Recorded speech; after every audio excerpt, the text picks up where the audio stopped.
السلام علیکم ورحمۃ اللہ وبرکاتہ۔ الحمدللہ ہمارا رمضان تربیتی کورس اپنے اختتام کی طرف رواں دواں ہے۔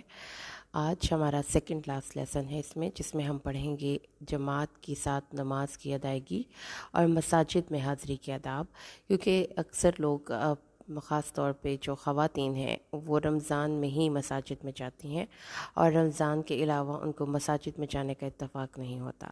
تو اس طرح سے پھر بہت سی ایسی باتیں ہیں جو کہ جماعت کی نماز کے ساتھ ہمیں ادا کرنے کے لیے ضروری ہیں، ہمیں معلوم ہونی چاہیے۔ سب سے پہلے تو یہ دیکھیے کہ جماعت کے ساتھ نماز ادا کرنے کی فضیلت، جیسا کہ رسول صلی اللہ علیہ وسلم نے فرمایا ہے کہ باجماعت نماز ادا کرنا تنہا نماز ادا کرنے پر 27 درجے فضیلت رکھتا ہے۔ اور ایک اور حدیث میں رسول صلی اللہ علیہ وسلم نے ارشاد فرمایا کہ جب آدمی اچھی طرح وضو کر کے مسجد کی طرف جاتا ہے اور اس طرح جاتا ہے کہ نماز کے سوا کوئی دوسری چیز اسے نہیں لے جاتی، تو جو بھی قدم وہ اٹھاتا ہے اس کے ذریعے اس کا ایک درجہ بلند کیا جاتا ہے، ایک گناہ کا بوجھ ہلکا کیا جاتا ہے۔ پھر جب وہ نماز ادا کر دیتا ہے تو فرشتے اس پر اس وقت تک سلامتی بھیجتے رہتے ہیں جب تک وہ باوضو رہتا ہے، اور اس کے لیے یہ دعا کرتے ہیں، اے اللہ اس پر سلامتی بھیج، اے اللہ اس پر رحم فرما۔ تم میں سے ہر ایک جب تک نماز کا انتظار کرتا رہتا ہے وہ حالت نماز میں ہی ہوتا ہے۔ یہ فضیلت اور شرف جو ہے وہ اس شخص کو ملتا ہے جو مسجد میں جا کر جماعت کا انتظار کرتا ہے، تو وہ فرشتوں کی دعا بھی سمیٹتا ہے، ہر قدم پہ نیکیاں بھی سمیٹتا ہے۔ اللہ تعالیٰ کے نبی صلی اللہ علیہ وسلم نے فرمایا ہے کہ جو شخص اللہ کے لیے 40 دن نماز باجماعت ادا کرے اور تکبیر اولیٰ پائے، اس کے لیے 2 آزادیاں لکھ دی جائیں گی، ایک دوزخ سے اور دوسری نفاق سے۔ تو جو شخص 40 دن ایک ٹریننگ اور تربیتی کورس ہوتا ہے نا، آپ کبھی فوجی ٹریننگ پہ گئے ہوں تو آپ کو بہت ضروری ہے کہ وہاں پر تمام پابندیوں کو آپ عمل پیرا ہوں۔ تو جو شخص 40 دن تکبیر اولیٰ کے ساتھ نماز باجماعت پائے گا، اس کو اللہ تعالیٰ یہ انعام نصیب فرمائے گا۔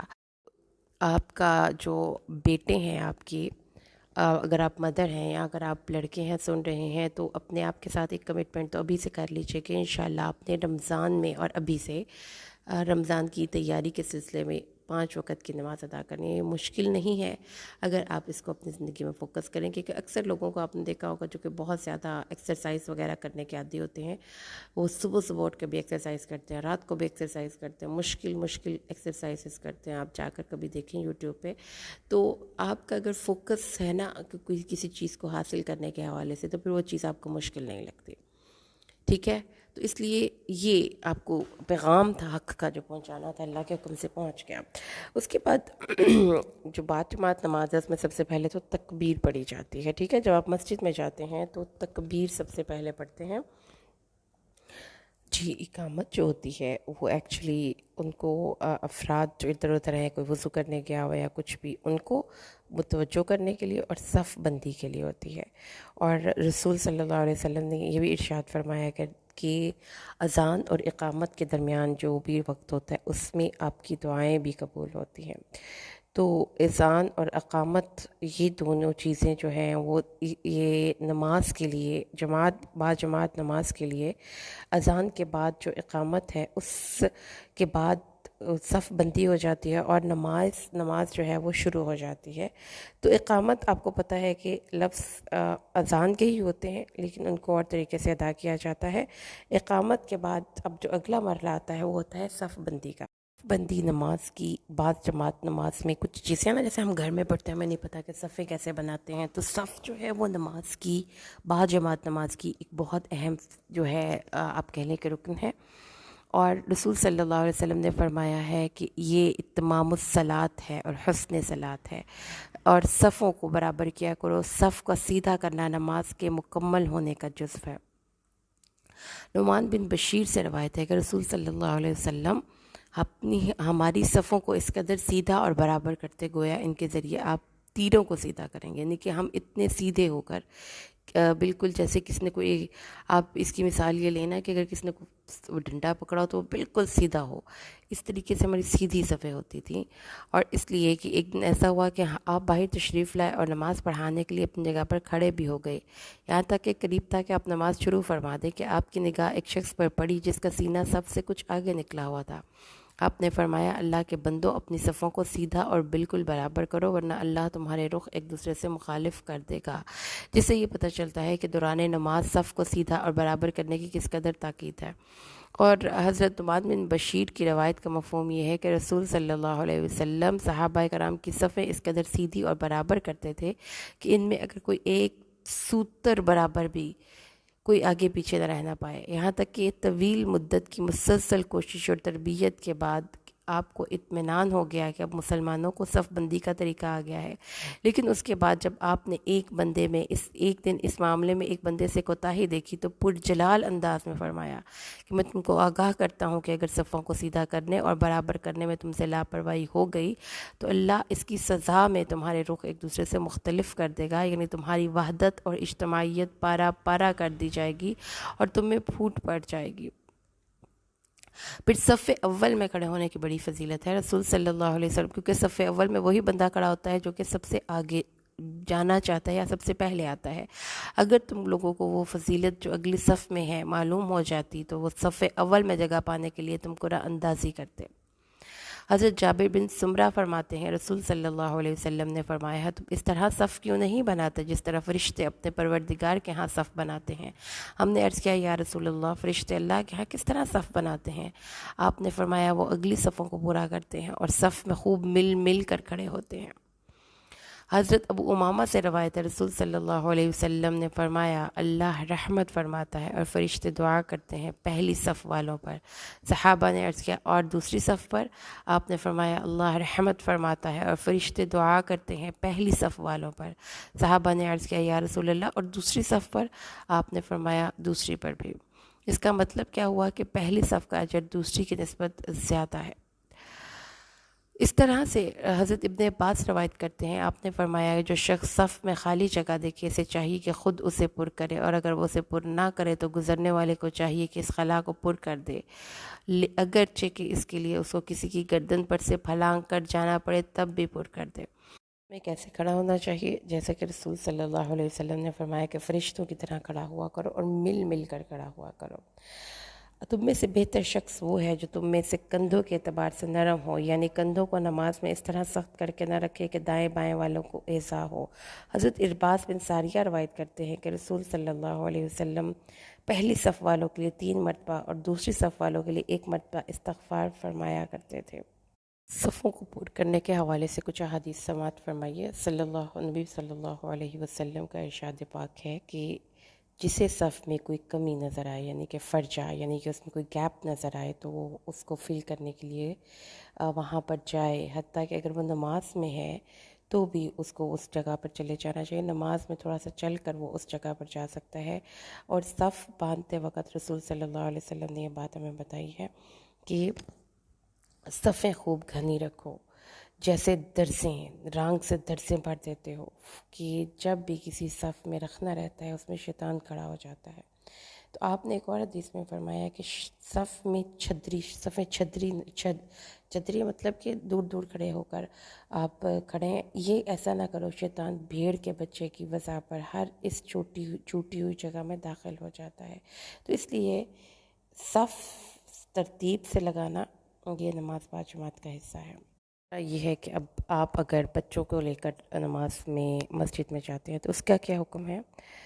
شریعت نے ولی کو اس بات کا پابند کیا ہے کہ 7 سال کے بچے کو نماز پڑھنے کا حکم دے، لہٰذا 7 سال یا اس سے زائد عمر کے بچوں کو مسجد میں لانا جائز ہے۔ اور اس سے کم بچے اگر شور نہ کرتے ہوں تو اب ان کو مسجد میں لے جا سکتے ہیں، بشرطے کہ وہ مسجد میں گندگی نہ پھیلائیں۔ اور بہت چھوٹے بچے جو بہت زیادہ چھوٹے ہیں ان کو آپ بے شک مسجد میں نہ لائیں۔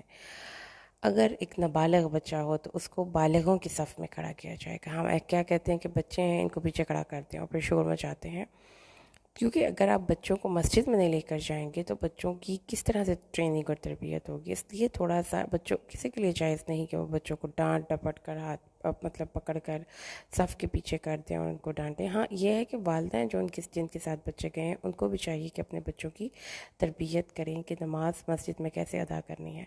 میں اوبیسلی سب کو نبی صلی اللہ علیہ وسلم کو اسوہ حسنہ معلوم ہونا چاہیے۔ نبی صلی اللہ علیہ وسلم کے دور میں حضرت حسن اور حضرت حسین مسجد میں جایا کرتے تھے، مسجد کی اور دوران نماز آپ کی کمر پر بھی سوار ہو جاتے تھے۔ حضرت ابو ہریرہ رضی اللہ عنہ فرماتے ہیں ہم آپ کے ساتھ عشاء کی نماز پڑھ رہے تھے، جب آپ مسجد سجدے میں تشریف لے گئے تو حضرت حسن اور حضرت حسین آپ کی کمر پر چڑھ گئے۔ پھر جب آپ سجدے سے سر اٹھانے لگے تو انتہائی پیار سے آہستہ سے انہیں کمر سے ہٹا کر زمین پر بٹا دیا۔ اسی طریقہ آپ کی نواسی حضرت امامہ بنت ابو العاص کو بھی نماز میں آپ کے کندھے پر چڑھ جاتی تھی۔ نیز ایک حدیث میں ہے کہ اللہ کے رسول کا ارشاد ہے کہ کبھی کبھی میں نماز میں بچوں کے رونے کی آواز سنتا ہوں تو نماز میں تخفیف کر دیتا ہوں تاکہ کہیں اس کی ماں اس کی وجہ سے پریشانی میں مبتلا نہ ہو۔ جس سے آپ نے حدیث سن لی کہ کتنا ہمارا دین پیارا ہے کہ جو مائیں بھی نماز پڑھنے جا سکتی ہیں جن کے ساتھ چھوٹے چھوٹے بچے ہوں، تو یہ حدیث میں آتا ہے۔ اور یہ اس کی تائید یہ بھی ہے کہ رسول صلی اللہ علیہ وسلم کے اپنے نواسے اور اپنے نواسیاں وہ آپ کے ساتھ نماز پڑھنے جاتے تھے اور بہت چھوٹے تھے وہ، ٹھیک ہے۔ تو اس سے پھر جو بڑی عمر کی خواتین ہیں ان کو بھی تھوڑا سا صبر کرنا چاہیے، کیونکہ ہمارے بچے اگر آج مسجد میں نہیں جائیں گے تو کل وہ مسجد سے دور بھاگیں گے۔ جی، اگر آپ نماز میں اس وقت مسجد میں گئے ہیں جب ایک یا 2 رکعت آپ کی پڑھی جا چکی ہے تو آپ ایسا نہیں کریں گے کہ پہلے اپنی نماز پڑھ لیں گے اور پھر اس کے بعد امام صاحب کے ساتھ شامل ہوں گے۔ طریقہ کار یہ ہے کہ آپ نے جہاں جیسے امام ہے نا ویسے امام کے ساتھ نماز میں شامل ہو جانا ہے۔ اگر اس رکوع میں ہے تو رکوع میں، سجدے میں ہے تو سجدے میں، اور پھر اس کے بعد جب امام سلام پھیرے گا تو جتنی آپ کی رکعتیں چھوٹی ہوں گی آپ کو پتہ چل چکا ہوگا، آپ اتنی رکعتیں اپنی ادا کر لیں۔ اور دوسری چیز جو بہت امپورٹنٹ ہے وہ یہ ہے کہ جب نماز باجماعت کھڑی ہو تو اس دوران آپ کا کوئی بھی دوسری نفل نماز نہیں ہوتی، اور کس سے آپ کو پتہ چلے گا کہ آپ کی ایک رکعت چھوٹ گئی ہے؟ اگر آپ کو قیام میں سورۃ الفاتحہ مل جاتی ہے تو آپ کی وہ رکعت پوری ہو جاتی ہے، لیکن اگر آپ کو قیام میں سورۃ الفاتحہ نہیں ملتی تو آپ کی وہ رکعت چھوٹ جاتی ہے۔ پھر آپ کو اس رکعت کا اعادہ کرنا ہوگا، یعنی کہ وہ رکعت آپ کو دوبارہ سے پڑھنی ہوگی۔ تو یہ مساجد میں آپ کی حاضری کے کچھ آداب تھے جو کہ آپ کو معلوم ہونے چاہیے تھے، کیونکہ رمضان میں آپ جمعہ کی نماز پڑھنے جاتے ہیں تو جمعہ کی نماز کے دوران آپ کو پتہ ہے کہ اس دوران بھی گفتگو کرنے کی ممانعت ہوتی ہے۔ اور تیسری چیز اور بہت امپورٹنٹ چیز ہے وہ یہ ہے کہ آپ نے جب اب ہم اس کو ریوائز کر لیتے ہیں، نمبر 1 یہ ہے کہ جب آپ نے نماز کے لیے جانا ہے تو کوشش کریں کہ جماعت کی تکبیر اولیٰ کے ساتھ شامل ہوں، کیونکہ اس کی بہت فضیلت ہے، اور پہلی صف میں کھڑے ہونے کی کوشش کریں۔ پھر اس کے بعد دوسری امپورٹنٹ چیز ہے وہ یہ ہے کہ آپ نے اپنی صف کو سیدھا رکھنا ہے اور ایک دوسرے کے ساتھ تعاون کرنا ہے، پاؤں اپنے اچھے طریقے سے مکمل طور پہ اپنے پاؤں کے ساتھ پاؤں اور کندھے کے ساتھ کندھا ملا کر کھڑے ہونا ہے جیسے فرشتوں کی صف ہے۔ پھر تیسری چیز یہ ہے کہ آپ کے ساتھ اگر کوئی بچے ہیں تو آپ کوشش کریں کہ ان بچوں کو ٹرینڈ کر کے لے کر جائیں، لیکن جو دوسرے لوگ ہیں ان کو بھی چاہیے کہ تھوڑا سا تحمل کا مظاہرہ کریں، کیونکہ بچوں نے شور شرابہ کرنا ہے، اوپر چڑھنا ہے، تو مدرس جو ہیں وہ پھر ایسے بچوں کی مائیں جو ہیں وہ سیپریٹ تھوڑا سا صف کی سائڈ پہ بیٹھیں، درمیان میں نہ بیٹھیں تاکہ باقیوں کی نماز میں خلل نہ آئے۔ بچوں کے لیے کچھ ایسی چیزیں وغیرہ لے جائیں جو گند وغیرہ نہ پھیلائیں، بچوں کے کوئی کھلونے جس سے کہ وہ تھوڑا سا دھیان لگ جائیں۔ اس کے بعد جو ہے تیسری چیز ہے وہ یہ ہے کہ اگر آپ کی کوئی رکعت چھوٹ جاتی ہے تو آپ نے کس طریقے سے ادا کرنی ہے۔ تو یہ تھے نماز باجماعت اور مساجد میں حاضری کے آداب۔ مساجد میں گند وغیرہ پہ کھیلنے کی اجازت نہیں ہے کہ آپ وہاں پہ اپنے بچوں کی چیز لے جائیں اور وہاں پہ اچھے طریقے سے گند پھیلا کر واپس آئیں۔ اگر ایسا کچھ سین ہے تو ایک علیحدہ سے شاپر ساتھ لے جائیں جس میں کہ بچوں کو سمجھا کے لے کر جائیں کہ جو کچھ بھی انہوں نے وہاں پہ ٹریش کرنا ہے وہ اسی شاپر میں ڈالیں اور اسی کو اپنے ساتھ واپس لے آئیں۔ تو یہ چیزیں تھیں جو کہ ہمیں معلوم ہونی چاہیے تھی مسجد میں جانے کے لیے۔